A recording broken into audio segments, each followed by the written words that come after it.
اور اسی طرح ایک شرابی کا واقعہ بیان کرتے ہیں علماء کہ ایک شرابی نشے کی حالت میں مست جا رہا ہے، وہ ٹھوکریں کھاتا کھاتا ایک کنویں میں گر جاتا ہے، موت واقع ہو جاتی ہے، اور اس کی موت کے بعد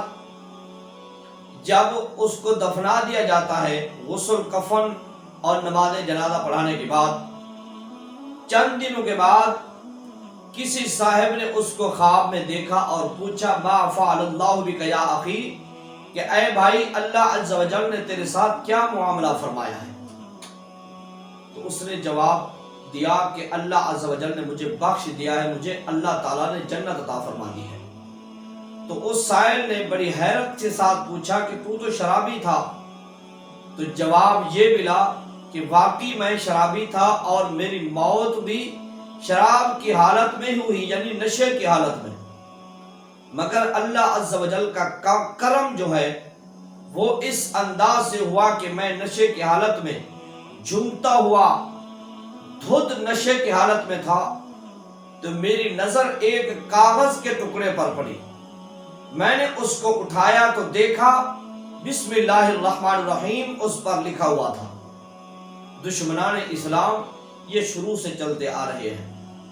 وہ کاغذ پر کچھ لکھ کر پھینک دیا کرتے تھے، لیکن اس کے ہاتھ میں جب کاغذ کا ٹکڑا آیا تو بسم اللہ شریف پڑھ کر اس نے اس کو کھا لیا اور نگل لیا۔ تو جب منکر نکیر اس کی قبر میں آئے فوت ہو جانے کے بعد، اور انہوں نے مجھ پر سوالات شروع کیے، یعنی من ربو کا، تیرا رب کون ہے؟ تو میں نے کہا کہ میرے پروردگار کا جو نام ہے وہ تو میرے پیٹ میں موجود ہے، تو آپ مجھ سے سوال کر رہے ہیں؟ تو یہ اتنے میں کچھ فرشتے منکر نکیر بولتے، ان کے بولنے سے پہلے اللہ عز و جل نے فرمایا کہ میرے بندے نے سچ کہا، اسے چھوڑ دو، میں نے اسے جنت عطا کر دی ہے۔ تو میرے بھائی، جب کوئی گناہ سرزد ہو جائے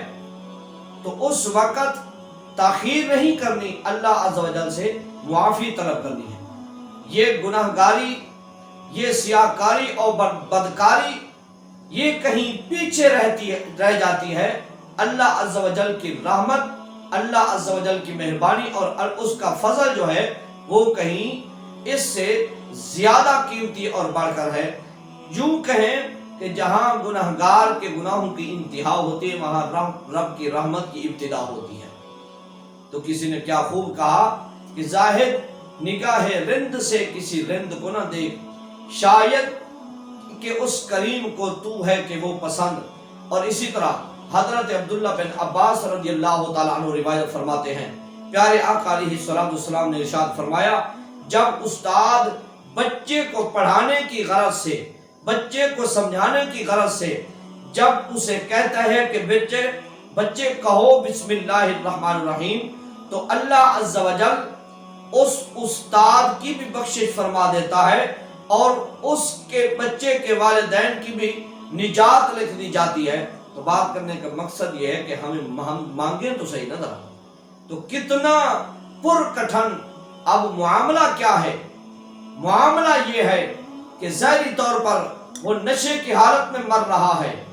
وہ ظاہری طور پر عجیب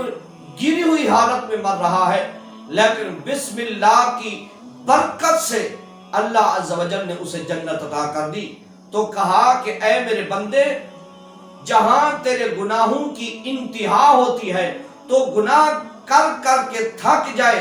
حتیٰ کہ زندگی میں تو نے اللہ عز و جل کے نام کی تعظیم ایک مرتبہ اگرچہ کی تو میں تجھے جنت عطا کر دیتا ہوں۔